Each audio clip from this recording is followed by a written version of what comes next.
एक समय की बात है। नगर में रहने वाला कबीर नाम का एक लड़का अपनी जिंदगी से बहुत निराश था। उसकी निराशा का कारण यह था कि वह अब तक कुछ भी नहीं कर रहा था।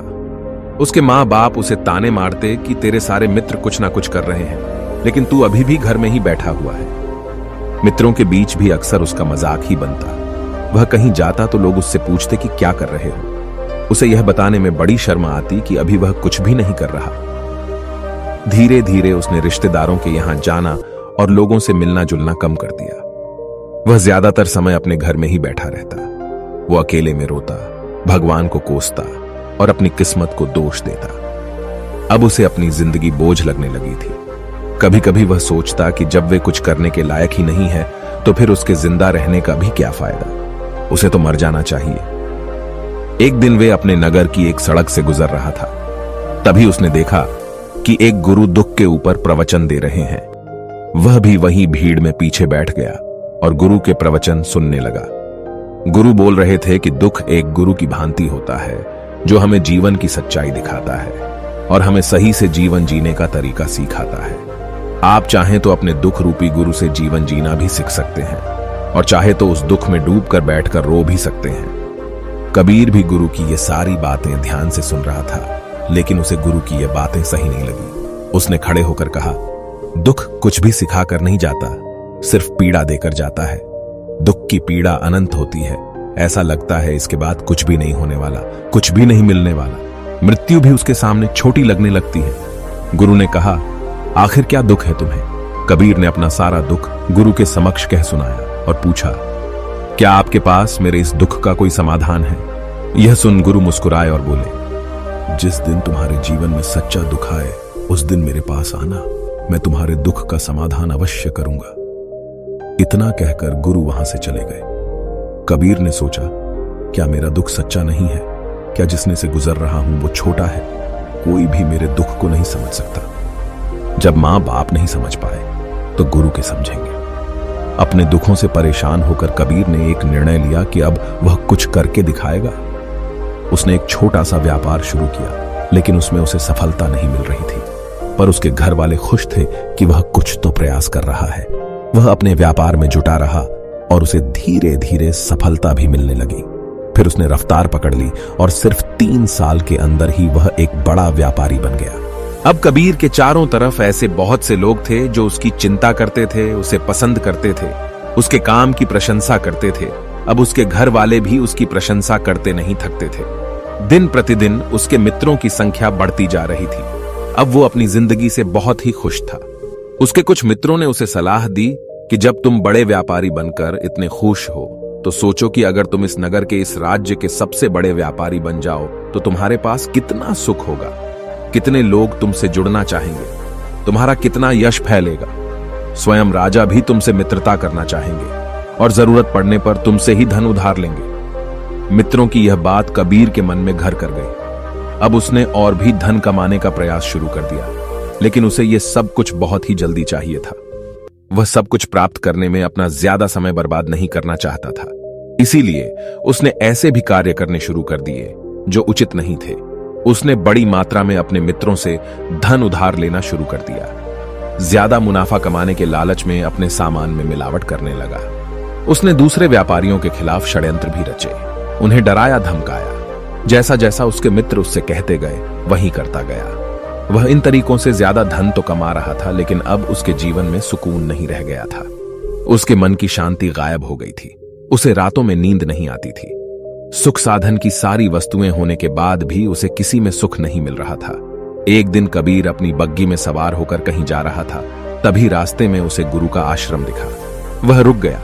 वह गुरु के पास जाकर बोला, गुरुदेव, आपने कहा था कि जब तुम्हारे जीवन में सच्चा दुख आए तब मेरे पास आना। अब मैं बहुत दुखी हूं। मेरे रातों की नींद गायब हो गई है। मुझे कहीं सुकून नहीं मिल रहा। इस तरीके से कबीर ने अपनी सारी समस्या गुरु के सामने कह सुनाई। गुरु ने कहा, जब तुम मुझसे पहली बार मिले थे तब भी तुम किसी दुख में थे। तुमने उस दुख से क्या सीखा? कबीर नहीं कहा, मैंने सीखा कि सिर्फ सोचने और चिंता करने से कुछ नहीं होता। अपनी सोच को सच करने के लिए कर्म करना पड़ता है और सिर्फ कर्म करने से भी कुछ नहीं होता। अपने कर्म को अंतिम पड़ाव तक ले जाना भी आवश्यक होता है। चाहे रास्ते में कितनी मुश्किलें आईं, मन कितना ही निराश हो, कितना ही लगे कि अब आगे कुछ भी नहीं होने वाला, तब भी यह मानकर चलो कि मैं जो भी कर रहा हूं उसमें सफल अवश्य होगा। लोग सिर्फ सफल व्यक्ति को ही सम्मान देते हैं, फिर चाहे कोई कितना ही अच्छा क्यों ना हो, वह लोगों की नजरों में होता है। यह सब सुन गुरु मुस्कुराए और बोले, यह असली दुख नहीं है। जब तुम्हारे जीवन में असली दुख आए तब मेरे पास आना, मैं उसका समाधान अवश्य करूंगा। कबीर नहीं जाते समय गुरु को सोने के सिक्कों से भरा घड़ा भेंट किया। खड़ा देखकर गुरु ने कहा, यह मेरे किसी काम का नहीं, इसे उस पेड़ के नीचे गड्ढा खोदकर दफना दो। कबीर ने गुरु के कहे अनुसार घड़े को पेड़ के नीचे दफना दिया और वहां से चला गया। कुछ दिनों तक तो व्यापार अच्छी तरक्की कर रहा था, लेकिन गलत व्यापार की वजह से ही धीरे धीरे उसे व्यापार में घाटा होने लगा। उसकी सारी धन संपदा धीरे धीरे खत्म होने लगी और एक दिन ऐसा आया जब उसके पास कुछ भी नहीं बचा और वह कर्जे से लग चुका था। लेकिन वह निश्चित था, क्योंकि उसने सारा कर्ज अपने मित्रों से ही लिया था। मैं सोचता था कि उसके मित्र बुरे समय में उसका साथ देंगे, लेकिन ऐसा कुछ भी नहीं हुआ। बुरा समय आते ही मित्रों ने ही सबसे पहले अपना उधार मांगना शुरू किया और उधार वापस न करने पर जान से मारने की धमकी भी दी। उसके शुभ चिंतक, उसे चाहने वाले सब उससे दूर हो गए। उसके वो मित्र जो उसके साथ मौज मस्ती किया करते थे, अब उससे दूर भागने लगे। उसके परिवार वाले उसे उसकी गलतियां और कमियां गिनाने लगी। उसकी सारी संपत्ति नीलाम हो गई और उसके पास कुछ भी नहीं बचा। उसने अपने पिता से सहायता मांगी तो पिता ने कहा, मेरे पास ये थोड़ी सी ही संपत्ति है, अगर मैं यह भी तुम्हें दे दूंगा तो तुम्हारी मां को कहां रखूंगा? इस संपत्ति हमारा आखिरी सहारा है। कबीर के भीतर बहुत गहरा दुख। उसके आसपास ऐसा कोई भी नहीं था जो उसके दुख को समझ सके, उसे संभाल सके। लोगों से मिले इस धोखे और विश्वासघात की वजह से वह अंदर तक टूट गया। उसे लगने लगा, अब जीने का क्या मतलब? अब तो मृत्यु हुई एकमात्र सहारा है, वो है आत्महत्या करने। एक भारी की तरफ जा रहा था कि तभी उसे याद आया, गुरु ने कहा था, जब तुम्हारे जीवन में असली दुख आए तब मेरे पास आना। कबीर गुरु के पास गया और अपना सारा दुख के सुनाया। वहीं आंखों में आंसू भरकर बोला, मेरे इस दुख का समाधान कीजिए। गुरुदेव गुरु ने कहा, जब तुम्हारे जीवन में असली दुख आए तब मेरे पास आना, मैं उसका समाधान अवश्य करूंगा। कबीर ने कहा, क्या अभी जो मेरे जीवन में घट रहा है वो दुख नहीं है? आखिर असली दुख होता क्या है? गुरुदेव गुरु ने कहा, सबसे पहले तुम ये बताओ कि तुमने अपने इस दुख से क्या सीखा? कबीर नहीं कहा, मैंने सीखा कि जो लोग हमारी सफलता, हमारी तरक्की की वजह से हमारे जीवन में आए हैं, वो हमें धोखा अवश्य देंगे, क्योंकि वह बुरे समय में हमारे साथ खड़े नहीं होंगे। वह केवल अच्छे समय में हमारा फायदा उठाएंगे और बुरे समय में छोड़कर चले जाएंगे।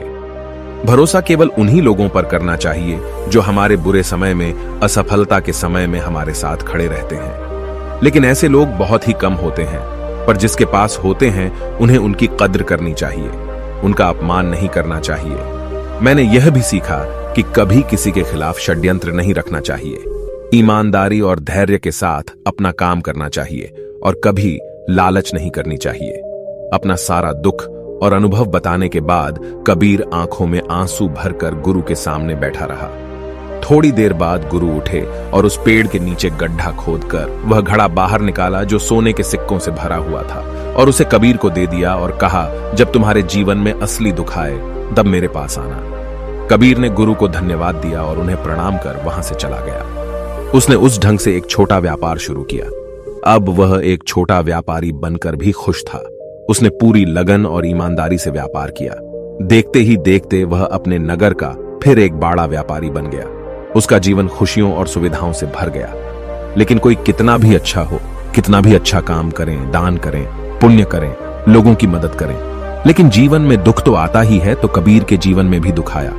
उसके माता पिता की मृत्यु के रूप में वो दोनों एक ही दिन मृत्यु को प्राप्त हो गए। कबीर अपने माता पिता से बहुत प्रेम करता था, इसलिए उसे उनकी मृत्यु से बहुत गहरा आघात पहुंचा। वह उन दोनों के पार्थिव शरीर को शमशान घाट ले गया, जहां उनकी अंतिम क्रिया की गई। वहां उसने अपने माता पिता के शरीर को जलते हुए देखा तो उसका मन बेचैन हो गया। उसके अंदर बहुत से प्रश्न उठने लगे हैं। घर वापस आया तो उसने अपने माता पिता के घर और संपत्ति को देखा, जिसके लिए उसके पिता हमेशा लड़ते रहते थे। आज वह लावारिस पड़ी है। आज उसकी देखरेख करने वाले, उसके लिए लड़ने वाले इस दुनिया से चले गए। उसके पिता ने जो भी कमाया था, जो भी बनाया था, वो सब यहीं रह गया था। दिन पहले तक किसी से भी अपनी संपत्ति के लिए लड़ जाने वाले उसके पिता आज खुद इस दुनिया से अलविदा हो गए थे। उसका मन इसी तरह के अनेक विचारों के भंवर में फंसा हुआ था। उसे अंदर से अकेलापन और डर महसूस हो रहा था। उसे कुछ खालीपन सा महसूस हो रहा था। उसे लग रहा था कुछ तो है जिससे वो समझ नहीं पा रहा। इसीलिए वो गुरु के पास गया। उसे देखते हुए गुरु ने कहा, क्या जीवन में कोई दुख है? कबीर नहीं कहा, वैसे तो जीवन में कोई दुख नहीं है गुरुदेव, सब सुख है, सब अच्छा चल रहा है, लेकिन आज मेरे माता पिता की मृत्यु हो गई। इस घटना से मेरा मन बहुत दुखी और बेचैन है। गुरु ने कहा, इसमें दुखी होने वाली कौन सी बात है? दिन तो सभी के प्रियजनों को मरना ही है। हमेशा जीवित ना तो कोई रहा है और ना ही कोई रहेगा। एक दिन तो तुम्हें भी मरना ही है। हो सकता है कल ही मर जाओ या आज भी मर सकते हो। कबीर ने कहा, ये आप क्या कह रहे हैं? गुरुदेव की मैं भी मर जाऊंगा, पर मैं तो अभी जवान हूं। गुरु ने कहा, इस भ्रम में तो सभी जी रहे हैं कि मृत्यु दूसरों को आती है, बूढ़ों को आती है, लेकिन बूढ़ों के सामने ही जवान मर जाते हैं, बच्चे मर जाते हैं। मृत्यु का किसी की उम्र से कोई संबंध नहीं है, तो सबको अपना बना लेती है। गुरु की यह बातें कबीर के मन में घर कर गई और वह चुपचाप वहां से चला गया। लेकिन उसका मन अभी बेचैन था, अब भी था। वह कुछ खालीपन सा महसूस कर रहा था।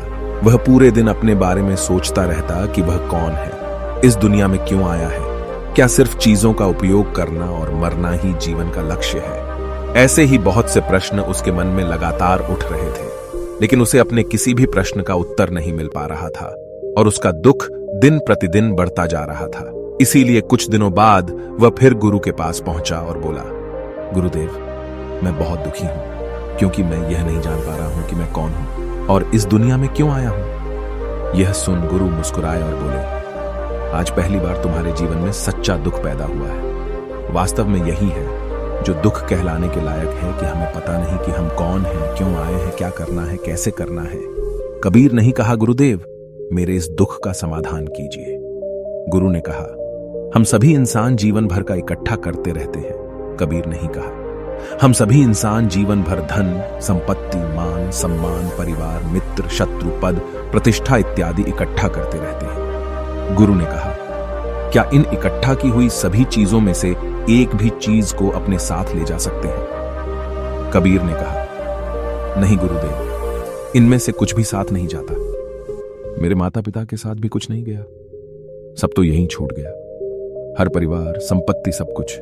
गुरु ने कहा, अब मेरी बातों को ध्यान से सुनना।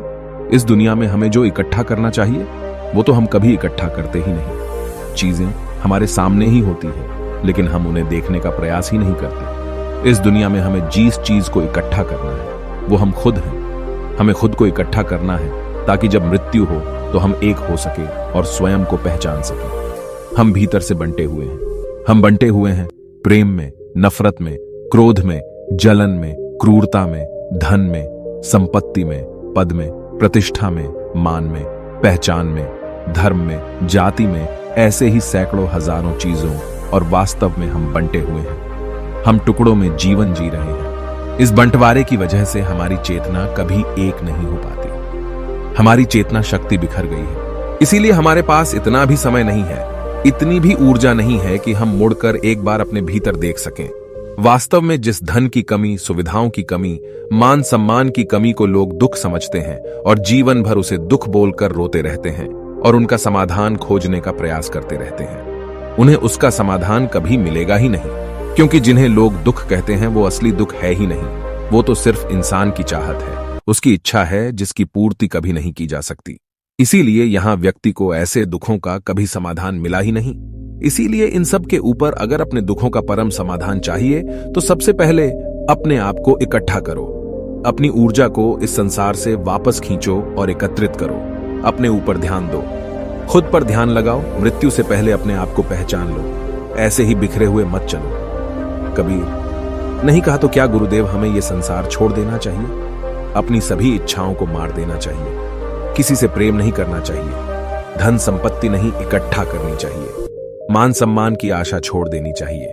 गुरु ने कहा, एक बिखरे हुए मनुष्य के अंदर से कामनाएं, इच्छाएं और वासनाएं ऐसे ही निकलती हैं जैसे पहाड़ से कोई पत्थर गिर रहा हो जिस पर पहाड़ का कोई नियंत्रण नहीं है। सिवाय देखने, परेशान होने और कुछ खोने के। इसी प्रकार एक बिखरे हुए मनुष्य की इच्छाएं अनियंत्रित और दुखदायी होती हैं। उसका अनियंत्रित मन कुछ भी इच्छाएं और कल्पनाएं करता रहता है और दुखी होता रहता है।